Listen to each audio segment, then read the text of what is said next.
And in our top business story, the first commercial-scale carbon capture, utilisation and storage facility in the MENA region is now operational and aims to cut up to 800,000 metric tonnes of CO2 emissions every year. The project has been developed by Abu Dhabi's carbon capture company Al-Sheraa, which is a joint venture between the Abu Dhabi National Oil Company and Masdar, and harnesses CO2 emitted by a major Abu Dhabi steel producer, Emirates Steel Industries, before injecting it as a substitute for rich gas into the Emirates oil reservoirs to help enhance their output. His Excellency Dr. Sultan Ahmed Al-Jaber, the UAE Minister of State, ADNOC CEO and Chairman of Masdar, officially unveiled the groundbreaking facility on Saturday, accompanied by a delegation of senior government and industry officials. The project is one of only 22 large-scale CCUS ventures, either in operation or under construction worldwide, and the first to capture CO2 from iron and steel works. Officials explained Al-Sheraa is a prime example of how clean technology can be integrated with traditional energy to create efficiency and to optimize resources. This is the stepping stone towards more projects to come. There is a value proposition here that is being created. There is environmental stewardship and aspiration that has been achieved as well, sequestering more than up to 0.8 thousand tons of CO2 per annum. So the value proposition here is founded on commercial basis, which allows us to kick off and expand in a gradual phase manner, capturing CO2 from other industrial sites, providing a know-how in the technology that can be implemented not only in this country but in the neighboring countries as well as globally. So this is the start of many to come. The technology works in 3 stages. Carbon dioxide is first captured on site at the Emirates Steel Manufacturing Complex before being compressed and dehydrated. The third step involves conveying the CO2 via a 43-kilometre underground pipeline for enhanced oil recovery injection into ADNOC's Al-Sheraa and Bab onshore oil fields. The objective of this project, in terms of the size of the project, is a small, medium size, let's say, but it has a strategic consequence on the whole industry of oil and gas and the environment as well. And that's why you saw today 4 ministers coming in here, and Sheikh Abdullah bin Hamad, who's the head of Abu Dhabi Energy Corporation, to attend this opening during the weekend. So it's significant in terms of strategic impact on Abu Dhabi oil and gas production. Will capture around 800,000 tons per year of CO2. It will be transported through a 43 kilometers pipeline to ADCO fields, Eureeca and Bab. We're going to inject this volume and get additional oil, expected between 5 to 20% of additional oil. This oil is called difficult oil, where it cannot be produced unless you inject something like CO2 or hydrocarbon gas, which is now a very precious commodity, as you understand. So tomorrow we will see additional oil, additional gas because of CO2 injection, and we will see a better environment in this area because we are capturing this 800,000 tons. Now, to give you an understanding of what the impact of this 800,000 tons is equivalent to around the emissions of around 170,000 cars in Abu Dhabi, which represent around 20% of Abu Dhabi cars. So you can imagine one project is reducing the carbon emissions of Abu Dhabi of around 20% of its cars fleet.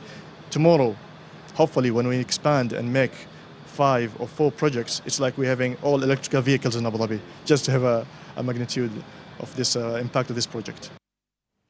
The Dubai International Financial Centre has become home to the first equity crowdfunding platform in the region, that's according to the CEO of the authority. While welcoming Eureeca to the DIFC, the CEO, Arif Amiri of the DIFC, was quoted saying that the first multi-regulated global equity crowdfunding platform will have access to over 12,000 investors from over 42 countries, which enables entrepreneurs and high-growth businesses to raise much-needed expansion capital and create new partnerships for growth. Commenting on the move, the CEO added that the Middle East, Africa and South Asia region is the world's fastest growing, and their aim has always been to allow firms access to this $7.8 trillion market of 3 billion people. Officials highlighted that Eureeca will be able to create a corridor of investment opportunities between Europe, the Middle East and Southeast Asia, and will also offer investors a stable, multi-regulated platform to invest in the future. According to officials, Eureeca recently raised $400,000 in 12 days on its self-funding campaign, with the funds being used to fuel Eureeca's aggressive international growth plans and continued development of their product offering. The Dubai Electricity and Water Authority has started construction of a new headquarters, which is set to be the tallest, largest and smartest net zero energy building in the world. The Al-Sheraa building is being built in the heart of the cultural village in Al-Jadaf and will cover over 1.5 million square foot. The building is designed to accommodate 5,000 employees, in addition to customers and visitors, and will have over 16,500 square meters of photovoltaic solar panels to produce over 3,500 kilowatt hours. There will also be about 10,000 square meters of building integrated photovoltaic, producing over 1,100 kilowatt hours, while total renewable energy generated by the building will be over 7,000 megawatt hours annually.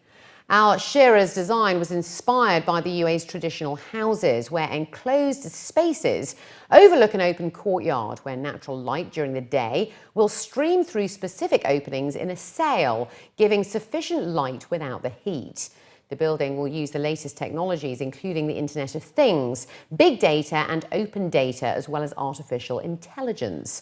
A smart app will also alert employees about the time that they should leave their homes based on traffic, as well as booking parking spaces and meeting rooms. The International Air Transport Association has announced global passenger traffic results for September, showing that demand grew 7% compared to the same month in 2015. That's the strongest year-over-year increase in 7 months. Capacity climbed 6.6% and load factor edged up 0.3 percentage points to 81.1%. And growth in domestic traffic slightly outpaced growth in international traffic.